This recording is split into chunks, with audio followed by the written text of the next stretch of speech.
नमस्कार साथियों। तो फिर से एक नई वीडियो में आपका स्वागत है और आज हम आपको कराने वाले हैं क्लास 12 पॉलिटिकल साइंस का मॉडल पेपर, जो कि आपकी परीक्षाओं के लिए काफ़ी ज़्यादा महत्वपूर्ण है और इसमें से आपकी परीक्षाओं में काफ़ी ज़्यादा प्रश्न पूछे जाते हैं। इसमें हम आपके लिए 10 ऑब्जेक्टिव क्वेश्चन और बाकी के सारे सब्जेक्टिव क्वेश्चन कराने वाले हैं, जो कि आपके 1 नंबर, 2 नंबर और आपके 8 नंबर में रहते हैं।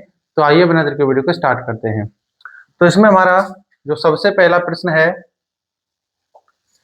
वो है, नीति आयोग का गठन कब हुआ था? 2014 में, 2015 में, 2013 में या 2016 में? तो इसमें हमारा राइट आंसर है ऑप्शन बी, 2015 में। यानी कि जो नीति आयोग का गठन था ये जो है 1 जनवरी 2015 को किया गया था। और किसने किया था? हमारे भारत के जो वर्तमान के यानी कि प्रेजेंट जो प्राइम मिनिस्टर हैं, प्रेजेंट में जो भारत के प्राइम मिनिस्टर हैं, पीएम, उन्होंने किया था। उनका नाम क्या है? श्री नरेंद्र दास दामोदर मोदी। तो उन्होंने जो है क्या किया था? नीति आयोग का गठन किया था।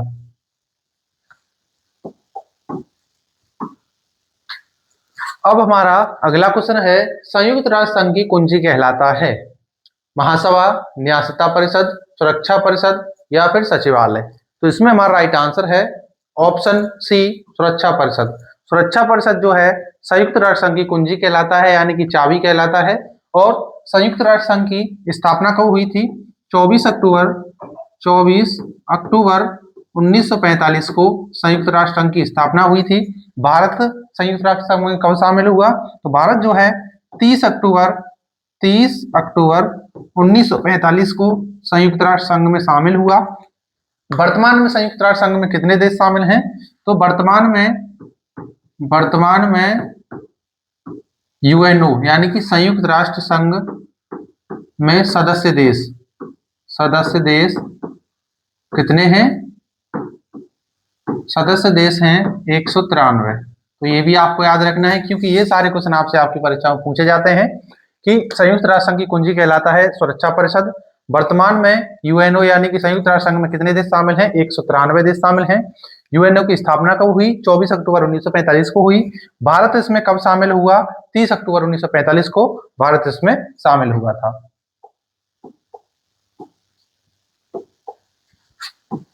अब हमारा अगला प्रश्न है, भारतीय चुनाव आयोग की स्थापना कब हुई थी? तो भारतीय चुनाव आयोग की स्थापना 1950 में हुई थी। ये भी क्वेश्चन आपसे पूछा जाता है। भारत में पहली बार आम चुनाव कब हुए? तो भारत में पहली बार आम चुनाव 1952 में हुए थे। ये भी आपको याद रखना है, क्योंकि ये क्वेश्चन भी आपसे पूछा जाता है कि भारत में पहली बार आम चुनाव कब हुए? तो 1952 में हुए। और भारत में पंचवर्षीय योजनाएं कब से शुरू हुई थी? तो भारत में पंचवर्षीय योजना 1951 से शुरू हुई और पहली पंचवर्षीय योजना का कार्यकाल था 1951 से लेकर 1956 तक। और भारत में पंचवर्षीय योजनाओं को कहां से प्रेरित होकर लिया गया था? तो सोवियत संघ यानी कि यूएसएसआर से प्रेरित होकर भारत में पंचवर्षीय योजनाएं चलाई गई थी। क्या? 5 ईयर प्लान जो है सोवियत संघ से प्रेरित होकर चलाई गई।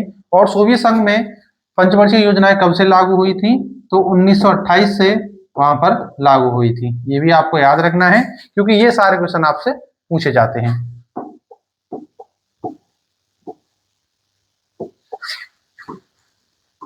अब हमारा अगला प्रश्न है, भारतीय राष्ट्रीय कांग्रेस की स्थापना कब हुई थी? यानी कि जो भारतीय राष्ट्रीय कांग्रेस जो है इसकी स्थापना कब हुई थी? तो भारतीय राष्ट्रीय कांग्रेस की स्थापना 1885 ईस्वी में हुई थी। और इसके जो स्थापना की थी वो किसने की थी? ए.ओ. ह्यूम ने। ए.ओ. ह्यूम के द्वारा इसकी, कौन थे ये? ए.ओ. ह्यूम जो है इसके अध्यक्ष थे। ये भी आपको याद रखना है और इन्हीं के द्वारा इसकी स्थापना की गई थी।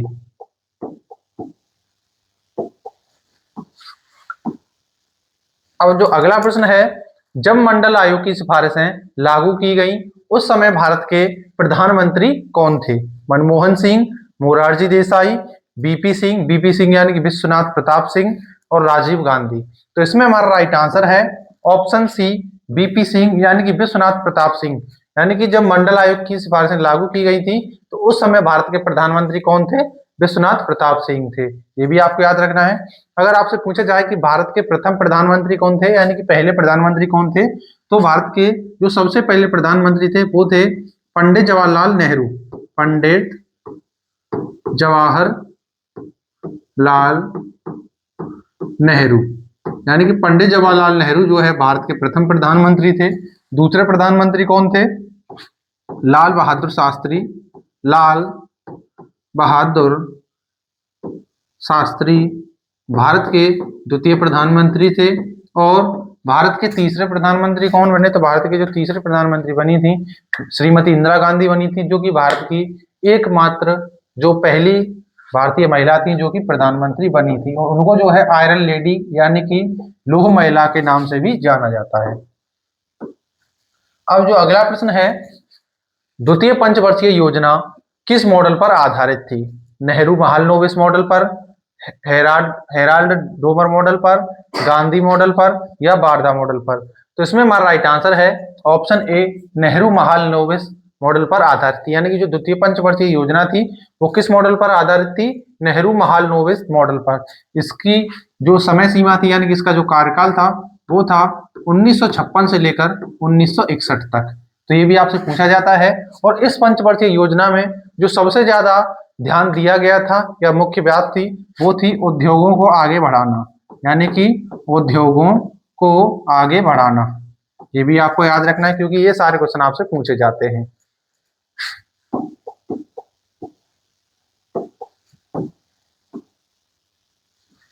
अगला प्रश्न है, सोवियत संघ के विघटन के समय वहां का राष्ट्रपति कौन था? Joseph Stalin, Vladimir Lenin, Mikhail Gorbachev, Nikita Khrushchev. तो इसमें हमारा राइट आंसर है ऑप्शन सी, मिखाइल गोर्बाचेव। उस समय सोवियत संघ के राष्ट्रपति थे जो कि 1985 से लेकर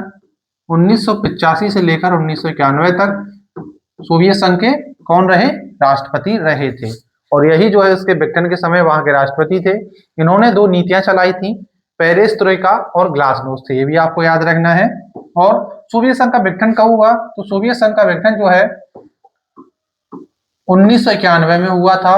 किस तारीख को हुआ था? तो 25 दिसंबर 1991 को सोवियत संघ का विघटन हुआ था। ये आपको याद रखना है क्योंकि ये सारे क्वेश्चन आपसे इसमें पूछे जाते हैं।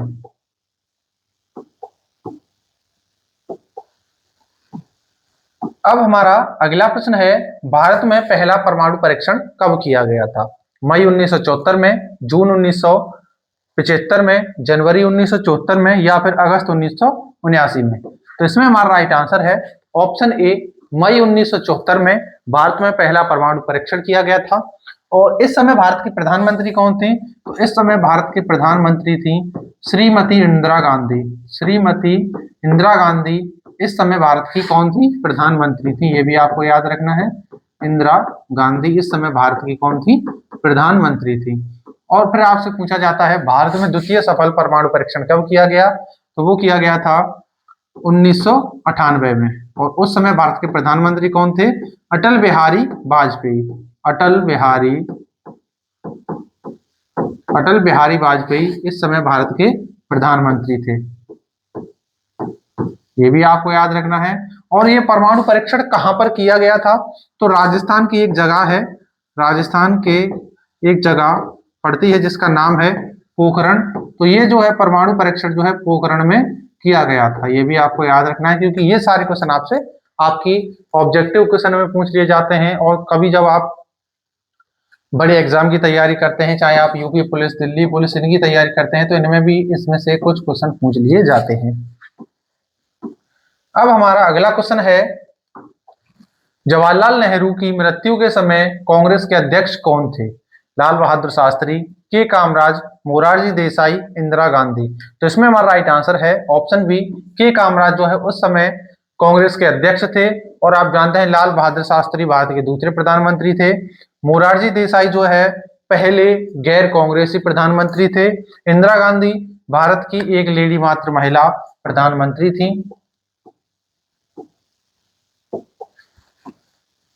अब हमारा अगला क्वेश्चन आता है, साहा आयोग का गठन कब हुआ? 1975 में, 1977 में, 1978 में या 1979 में? तो इसमें हमारा राइट आंसर है ऑप्शन बी, 1977 में तह आयोग का गठन हुआ था।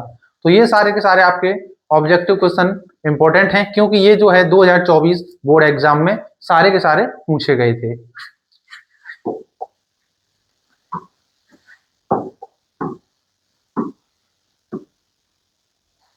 अब आते हैं आपके अति लघु उत्तरीय प्रश्न, जो कि आपको 2 नंबर में पूछे जाते हैं। तो सबसे पहला प्रश्न है, गठबंधन सरकार का अर्थ क्या होता है? तो गठबंधन सरकार एक ऐसी सरकार है जिसमें राजनीतिक दल मिलकर सरकार बनाते हैं। यानी कि जो गठबंधन सरकार होती है वो क्या होती है कि इसमें जो है राजनीतिक दल जो होते हैं मिलकर एक सरकार बनाते हैं। और वो कैसे बनाते हैं? जैसे कि आप जानते हैं कि भारत में जो है 543 क्या है लोकसभा की सीटें हैं, और यदि कोई भी जो पार्टी होती है अगर यदि वो जो है 271 जो सीटें हासिल कर लेती है तो वो क्या हो जाती है, वो जीत जाती है। सॉरी, 272 सीटें अगर वो हासिल कर लेती है तो वो जीत जाती है।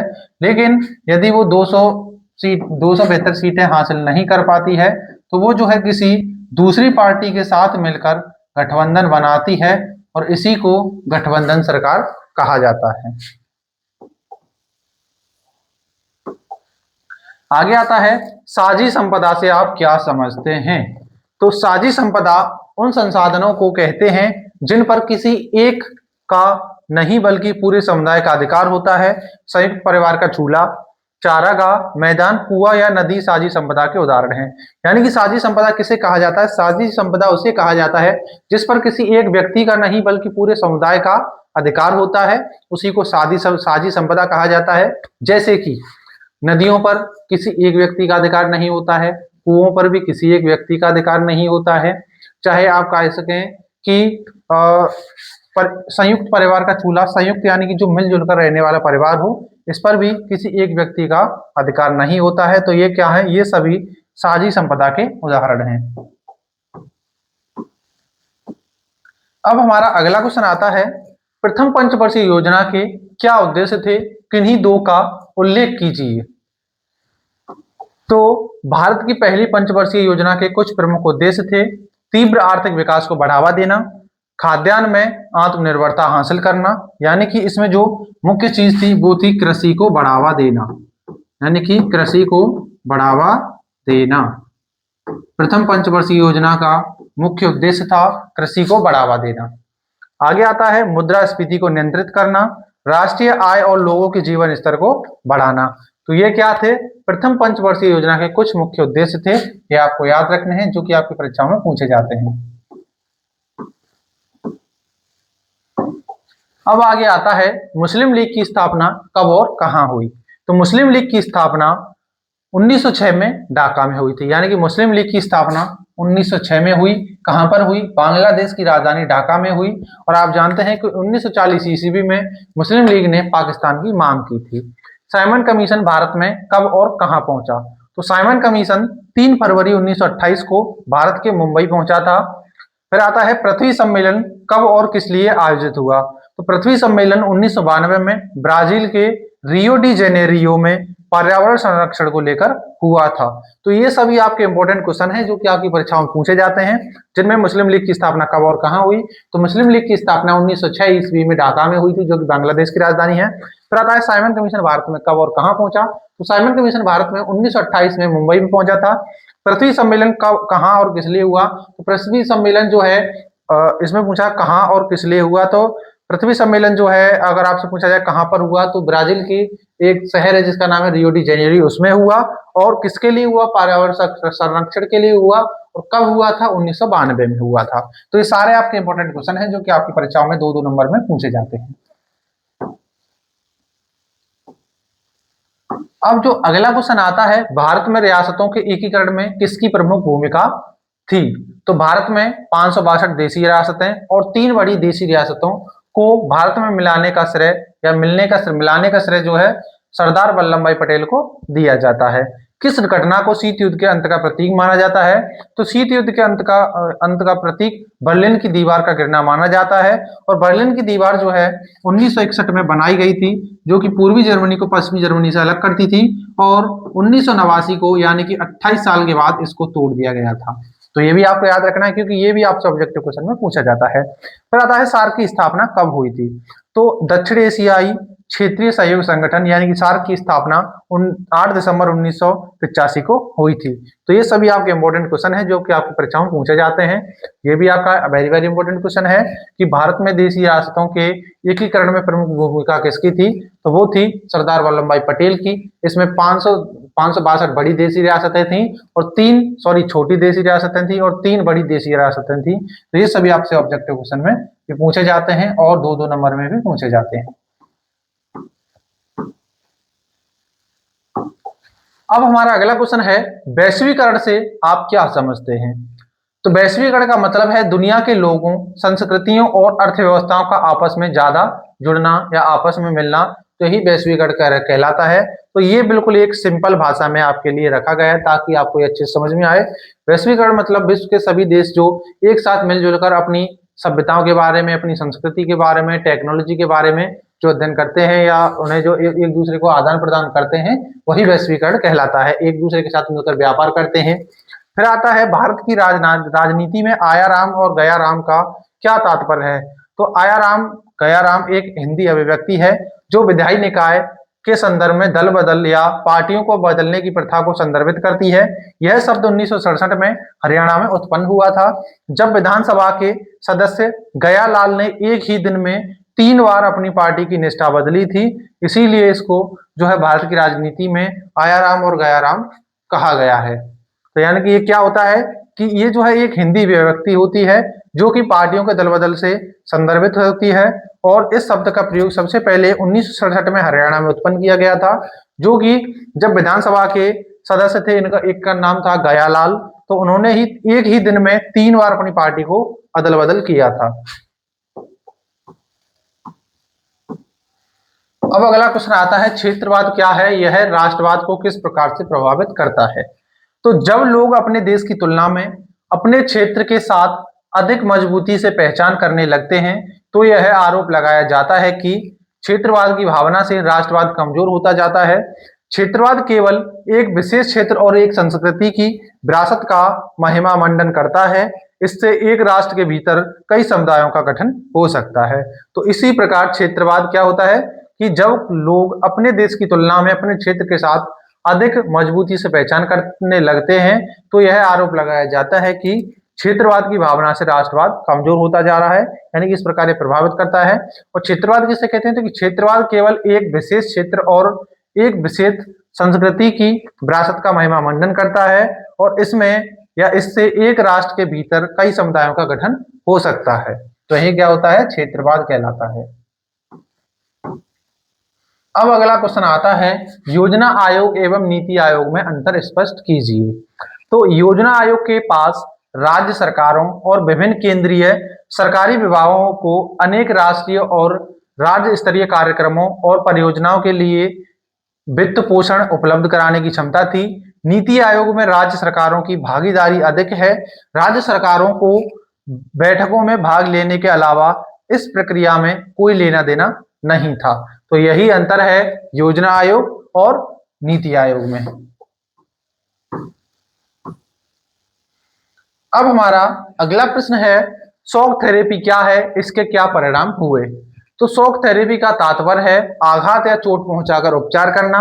सोवियत संघ के पतन के बाद रूस पूर्वी यूरोप और मध्य एशिया के देशों में साम्यवाद से पूंजीवाद देश की ओर के लिए एक विशेष मॉडल बनाया गया। विश्व बैंक और अंतर्राष्ट्रीय मुद्रा कोष द्वारा तैयार किया गया, जिसमें राज्य की संपदा का निजीकरण और व्यावसायिक स्वामित्व के ढांचे को अपनाया गया। पंजीकरण पद्धति से कृषि और मुक्त व्यापार को पूरी तरह से अपनाया गया था, जो कि साम्यवादी व्यवस्था पर धीरे धीरे किया जाना चाहिए था। एकदम से ही सभी प्रकार के बदलावों को लोगों पर लादकर उन्हें आगा देना उचित नहीं था और इसी को शॉक थेरेपी कहा जाता है। यानी शॉक थेरेपी क्या होती है कि किसी भी व्यक्ति को या किसी देश को उसे चोट पहुंचाकर उसका दोबारा से उपचार करना क्या कहलाता है? शॉक थेरेपी कहलाता है। अब आते हैं शॉक थेरेपी के परिणाम। तो शॉक थेरेपी के तहत क्या बदलाव किए गए थे? तो अब सभी देशों को पूंजीवाद को अपनाना था, यानी कि जो सोवियत संघ था या यूएसएसआर जिसे हम कहते हैं, आप इसको जानते हैं कि 1917 में बोल्शेविक क्रांति के द्वारा इसका गठन हुआ और 1991 में इसका जो है विघटन भी हो जाता है और 15 देश इससे अलग हो जाते हैं, जिनमें रूस सबसे बड़ा देश हुआ करता था, जिनमें इसके 3 बड़े देश थे, रूस और यूक्रेन और बेलारूस। ये तीनों जो है इसके बड़े देश थे।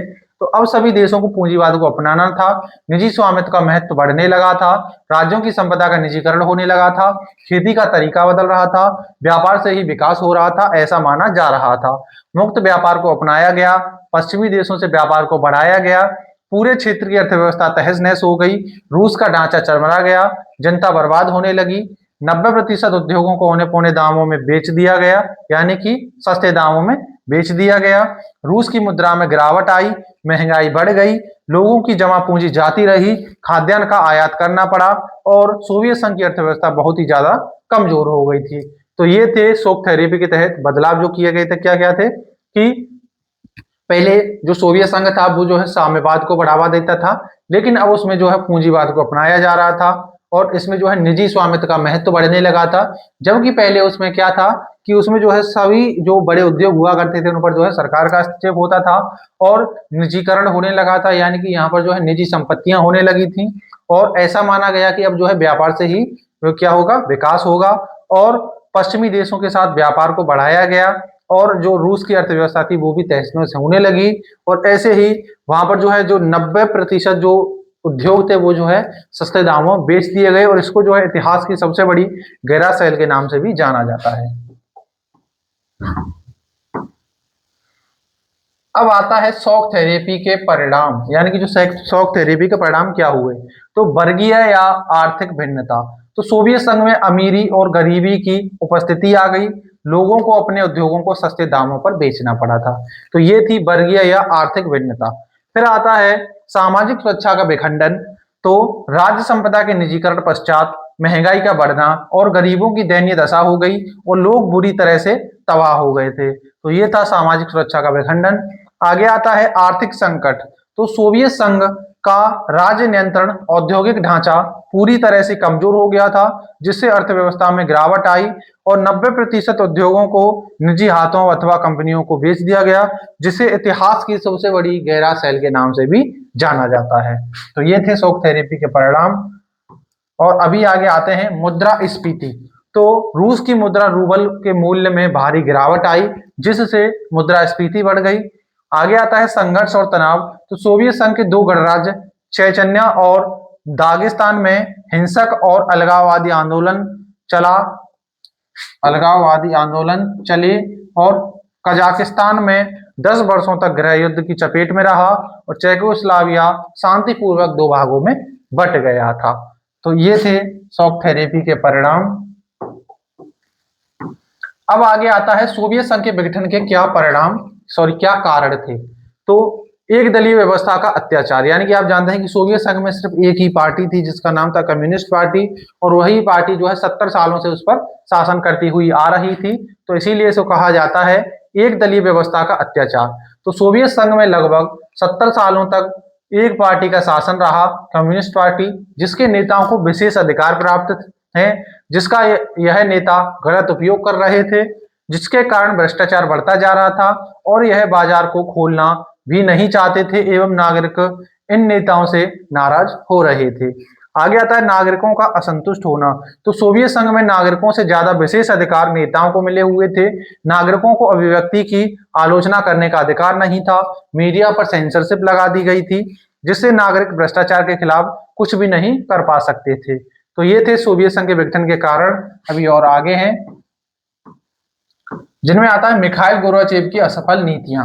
तो मिखाइल गोर्बाचेव के द्वारा नीतियां तो लागू कर दी गई थी, परंतु उनकी सुधार की गति बहुत धीमी थी, इसलिए वहां के नागरिकों का गुस्सा और बढ़ गया और मिखाइल गोर्बाचेव ने एक दलीय व्यवस्था को खत्म करना चाहा। तो कम्युनिस्ट पार्टी के लोगों ने, जो नेता थे, उन्होंने मिखाइल गोर्बाचेव की इस नीति का विरोध किया, क्योंकि इससे उनके सभी विशेषाधिकार समाप्त हो जाते, इसीलिए उन्होंने उनका विरोध किया।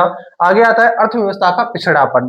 तो सोवियत संघ के पास जितने भी प्राकृतिक संसाधन थे वह उनका ज्यादातर प्रयोग हथियार बनाने में कर रहे थे, जिसके कारण औद्योगिक उपभोक्ताओं की वस्तुओं में कमी आ गई, जिसकी वजह से अर्थव्यवस्था गतिरोध अर्थात अर्थव्यवस्था पिछड़ गई थी।